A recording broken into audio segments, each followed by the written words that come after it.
आप अपने कैंडिडेट को देख भी सकते हैं कि कैंडिडेट मेरे कहाँ रजिस्टर हुए। तो उसका ये ऑप्शन दिया हुआ है व्यू माई कैंडिडेट्स। तो यहाँ पर जो कैंडिडेट हमने 5 रजिस्टर करे हैं वो यहाँ पर आपको दिख भी जाएंगे, पूरा डिटेल्स के साथ आपको दिखेगा। उसके बाद दोस्तों अब हम इसमें बैच बनाएंगे। तो बैच बनाने के लिए आपको माई स्कीम माई प्रोग्राम में जाना है, आपको market led programme non funding scheme में जाना है। उसके बाद दोबारा आपको एक्शन पे क्लिक करना है, व्यू डिटेल्स में जाना है और आपको यहाँ पर 4 डिटेल्स को चेक करना है। तो सबसे पहला है ऐड व्यू ट्रेनिंग सेंटर्स। तो दोस्तों ट्रेनिंग सेंटर में ही बैच बनेगा, लेकिन आपका जो ट्रेनिंग सेंटर का स्टेटस है वो अप्रूव्ड होना चाहिए। अगर वो प्रोफाइल पेंडिंग है या फिर अवेटिंग अप्रूवल है तो उस केस में ट्रेनिंग सेंटर में बैच नहीं बनेगा। आपका बैच तभी बनेगा जब आपका ट्रेनिंग सेंटर का स्टेटस अप्रूव्ड हो। उसके अलावा add view sector and courses में जब आप जाएंगे तो आपको यहाँ पर चेक करना है कि आपका कोर्स का वैलिडिटी क्या है और कोर्स आपका अप्रूव्ड है या नहीं है। तो मेक श्योर कि आपका जो कोर्स है वो अप्रूव्ड हो और उसको एक विद इन द वैलिडिटी हो। तीसरा है ऐड व्यू ट्रेनर्स। इसमें ट्रेनर का डिटेल होना बहुत जरूरी है, क्योंकि अगर आप बैच बना रहे हैं तो कोई ना कोई ट्रेनर ही उसे पढ़ाएगा। तो मेक श्योर कि आपका जो ट्रेनर है वो लिंक हो। उसके अलावा चौथा ऑप्शन है add view assessment agency. Add view assessment agency मतलब आपका जी असेसमेंट एजेंसी है वो बनी हुई हो, आपका असेसर बना हुआ हो। ये वाला टाइप इसलिए इम्पोर्टेंट है क्योंकि जब आप असेसमेंट सर्टिफिकेशन करेंगे तो उसमें ये सारी वैल्यूज ड्रॉप डाउन में आएंगी। तो दोस्तों trainer, sectors, courses, assessor, assessment agency, इन सब पे मैंने एक डिटेल वीडियो बनाया हुआ है। अगर आपको उसमें कुछ चैलेंज आ रहा है आप उन वीडियोस को देख सकते हैं या फिर आप मुझसे कनेक्ट कर सकते हैं। तो दोस्तों अब हम ट्रेनिंग सेंटर को बनाते हैं। तो उसके लिए आपको ऐड व्यू ट्रेनिंग सेंटर्स में जाना है। आपको यहाँ ट्रेनिंग सेंटर में जाके एक्शन बटन में क्लिक करके व्यू डिटेल्स में जाना है और क्रिएट अ बैच पे क्लिक करना है। क्रिएट अ बैच पे जब आप क्लिक करेंगे तो आपको 2 कोर्सेज जो आपके अप्रूव्ड हैं वो आपको दिख रहे हैं। तो इसमें मैं एनालिस्ट रिसर्च में बैच बनाऊंगा। उसमें sector name, QP code, job role ये जो है ऑटो पॉपुलेट हो रहा है। एनएसक्यूएफ लेवल उसका क्या है ये भी ऑटो पॉपुलेट हो रहा है जो सेक्टर स्किल काउंसिल ने सेट किया हुआ है।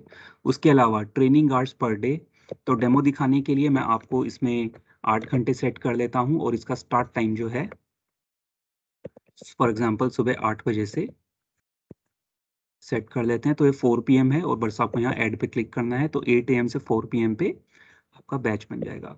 फिर आपका एक ऑप्शन आता है बैच नेम। तो दोस्तों अगर आपकी कुछ इंटरनल आप कुछ यूनिक नंबर रखते हैं तो वो डाल दीजिएगा, नहीं तो मैं यहाँ पर जो है अभी डाल देता हूँ AI, जो AI मतलब सॉरी AR एनालिस्ट रिसर्च और उसका जुलाई, ये नीचे आ ही रहा है पर शायद टाइप करा होगा। उसके बाद आपको डालना है बैच ड्यूरेशन। तो मेरा जो बैच स्टार्ट हुआ था वो है 21 जुलाई को और ख़त्म हो रहा है वो 23 जुलाई 2022 को। दोस्तों मैंने एक छोटा सा ड्यूरेशन का कोर्स लिया है, इस वजह से जल्दी ख़त्म हो रहा है।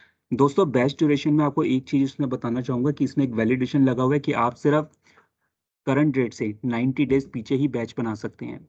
आप अगर 90 दिन पुराना बैच बनाएंगे तो वो बैच नहीं बनेगा। तो फॉर एग्जांपल जैसे कि आज डेट है 26 जुलाई 2022, तो मैं सिर्फ 26 अप्रैल 2022 से ही अपना स्टार्ट डेट डाल सकता हूँ। और दोस्तों जो ये 3 वर्किंग डेज आप देख रहे हैं ये मेरा सेट हुआ है 8 घंटे के हिसाब से। फॉर एग्जाम्पल अगर मैं इस 8 घंटे को अगर मैं 4 घंटे कर दूं तो मेरा जो बैच स्टार्ट डेट है फॉर एग्जांपल वो 8 बजे शुरू हो रहा है AM है और देखो पहले 4 बजे खत्म हो रहा था, अब वो 12 बजे खत्म हो रहा है। मैंने ऐड पे क्लिक करा और बैच स्टार्ट डेट जो है अब यहाँ पर हम डाल देते हैं। फॉर एग्जांपल बैच मेरा 21 को शुरू हुआ और अब जैसा कि आप देख पा रहे हैं कि मेरा जो बैच अब 5 वर्किंग डेज हो गया, क्योंकि मैंने जो उसको अब पर आवर डेज था वो उसको 8 की बजाय 4 कर दिया है। तो दोस्तों अब अगला ऑप्शन आता है बैच टाइप। तो इसमें आपको टाइप करना है रेगुलर। अगर बच्चा रीअसेसमेंट हो रहा है तो आप रीअसेसमेंट डालिएगा और उसके बाद आपको सिलेक्ट करना है NSDC मार्केट लेड प्रोग्राम, जो कि हमारी स्किलिंग कैटेगरी है। उसके बाद आपको यहाँ ड्रॉप डाउन से लेना है आपको अपना ट्रेनर। ट्रेनर का डिटेल्स जो है ऑटोमेटिक यहाँ आ जाएगा। मेक श्योर कि आपका जो बैच स्टार्ट डेट है वो है 21 जुलाई 2022 से लेके 25 जुलाई 2022 तक, तो आपका जो ट्रेनर है वो उसी वैलिडिटी के अंदर होना चाहिए। तो मेरा बैच ये भी 21 जुलाई से लेके 25 जुलाई 22 तक है, और यहाँ पर वो है, आप ये वही डेट आ रहा है जो batch start date end date का है। आप ट्रेनर का वैलिडेशन जो है आप ट्रेनर सेक्शन में जाके भी चेक कर सकते हैं। उसके बाद आपको डालना है असेसमेंट का डेट। तो मेरा जो बैच है वो एंड हो रहा है 25 जुलाई को। तो बैच, अब मैं असेसमेंट डेट इसका डाल देता हूँ 26 जुलाई का।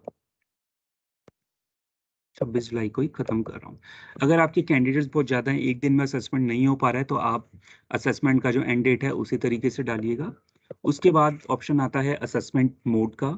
इसमें ऑप्शन है थर्ड पार्टी, सेल्फ असेसमेंट और सेक्टर स्किल काउंसिल। तो दोस्तों, जो मैंने आपको सर्टिफिकेट अपनी पिछली वीडियो में दिखाया था, वो केवल थर्ड पार्टी और सेल्फ असेसमेंट मोड पे ही दिखेगा। अगर आप sector skill council SSC select कर लेते हैं, तो बैच जो है आपका सेक्टर स्किल काउंसिल के पास चला जाएगा असेसमेंट और सर्टिफिकेशन के लिए। तो डेमो दिखाने के लिए मैं आपको सेल्फ असेसमेंट सेलेक्ट कर देता हूँ, और यहाँ पर 5 कैंडिडेट मैंने रजिस्टर करे थे, तो 5 कैंडिडेट बैच साइज जो है 5 कर देते हैं। उसके बाद ट्रेनिंग फीस, तो ट्रेनिंग फीस है हमारी 25,000। और दोस्तों, यहाँ पर फी पेड पैड में आपको 3 ऑप्शन दिखेंगे, सेल्फ पेड, सीएसआर, और तीसरा ऑप्शन है इंडस्ट्री कॉर्पोरेट। और यहाँ पर आप देखो ऑप्शन आ रहा है एनएसजीसी एमएलपी नॉन फंडेड। तो आप इसको तीसरा ऑप्शन सेलेक्ट करके इसको सेव एंड सबमिट पे क्लिक करेंगे, और आपको क्लिक करना है यस क्रिएट अ बैच। उसमें आपका देखिए अब आ रहा है batch has been successfully created into the system, और बैच आईडी है इसका 2120,433। अब इसके बाद ऑप्शन आएगा एनरोल कैंडिडेट्स।